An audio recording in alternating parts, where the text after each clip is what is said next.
Hi, it's Andy Lockwood from Lockwood College Prep, and I wanted to talk a little bit about the recent semi-interesting controversy over the college rankings that just came out from U.S. News and World Report.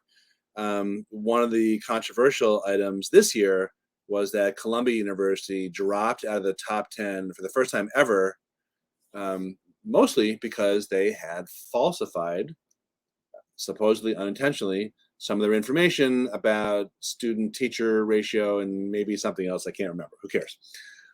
So every year the rankings come out, and while I think they can be a little helpful as a way just to help you pick schools that have good reputations, kind of like if you're going to go buy a car or you're going to go to a restaurant or you're going to buy something on Amazon, one of the filters is ratings or other people's opinions. So I think that's a good start, but there's in my opinion there's undue over reliance on rankings when not just starting but finishing your college list. And there's a few things about the rank that I want to point out to you that are, I guess, not really at the forefront. So one of those things is how they are constructed, at least with U.S. News and World Report.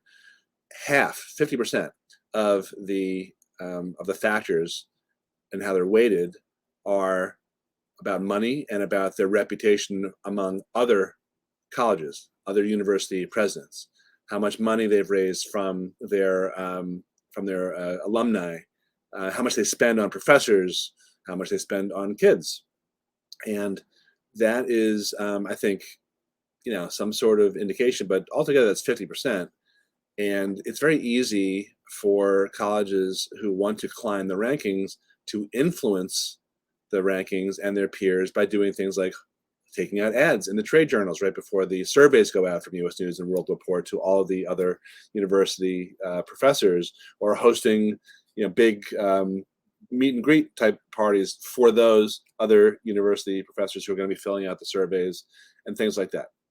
So rank is actually fairly easy in the scheme of things to manipulate.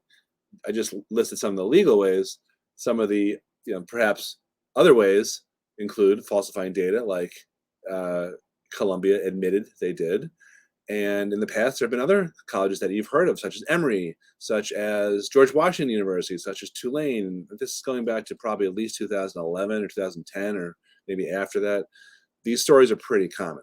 So that's reason enough to look beyond rank. What I think is more instructive is to look at a college in terms of what it can do for you in the specific major that you are interested in pursuing.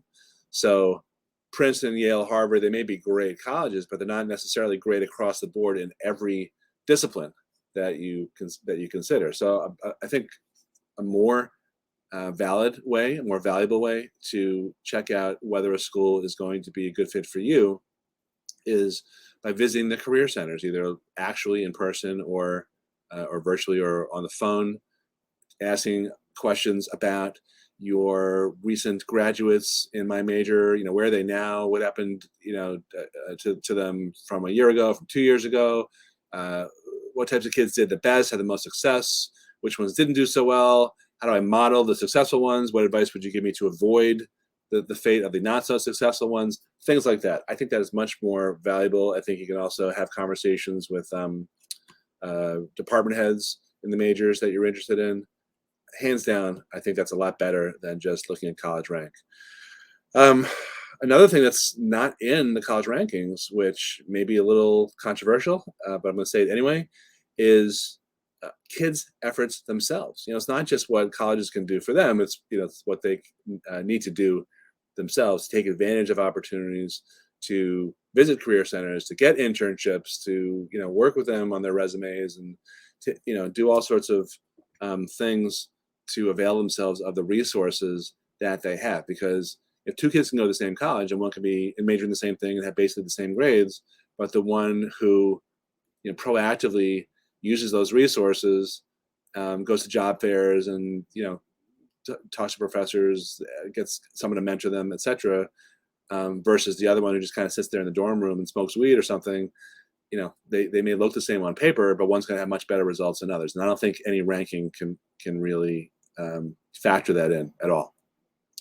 The last thing I'll leave you with here is that if you want an interesting and also controversial read on how certain schools can game the rankings, search for how Northeastern gamed the rankings. That was an article in Boston Magazine that came out probably 8 or 9 years ago. I can't remember. That told the story of how Northeastern, which when I was growing up outside of Boston in the 80s, they admitted 90% of their students. And this past year, 2022, 6.7% was their admissions rate. And their rankings went from, in the cellar to into the top 40s or 30s or wherever they are right now because of a concerted strategic effort that they implemented to do the types of things that had very little to do with quality of education, but had a lot to do with their rankings. So that is very instructive. Again, it doesn't seem to have much to do with the product that Northeastern puts out, which I would say is actually a pretty good one. But I don't know how much different it is than it was in the 80s. I'm sure it's a little different, but very instructive article. The bottom line here is that it doesn't really matter where you go. Where you go is not going to dictate how successful you are. There are plenty of kids who did not go to Ivy League schools or Ivy Plus or similarly competitive schools, or even went to college at all, frankly, who turned out to be extremely successful. And there's all these great stories about how like Mark Zuckerberg and Bill Gates and Steve Jobs didn't go to college, or they went but they dropped out. And the question is, well, those guys went to Harvard, not Steve Jobs, but the other two went to Harvard. So yeah, but would they be the same people if they didn't go to Harvard? I mean, what does Harvard do? Does it help people become more successful, or does it attract people who already are successful, right? But I would argue that you put either of those guys, Zuckerberg or Gates, down in a community college or a state university or whatever, and they still would probably be successful in one way, shape, or form. No question that they met other people like them where they were at, but they were also very motivated people. And who knows? It's hard to tell. But there's actually no proof. There's been studies that show that the opposite, that where you go is not how successful you will be. So nothing against those schools, nothing against rank, but please don't stop there. There is life beyond the rear window sticker colleges. That's what I always say. All right, so Andy Lockwood, Lockwood College Prep. If you are interested in learning more about us and our approach in college advising and financial aid consulting, check out our website, lockwoodcollegeprep.com. If you haven't already, subscribe to our channel here, and you won't ever miss out on any of these updates.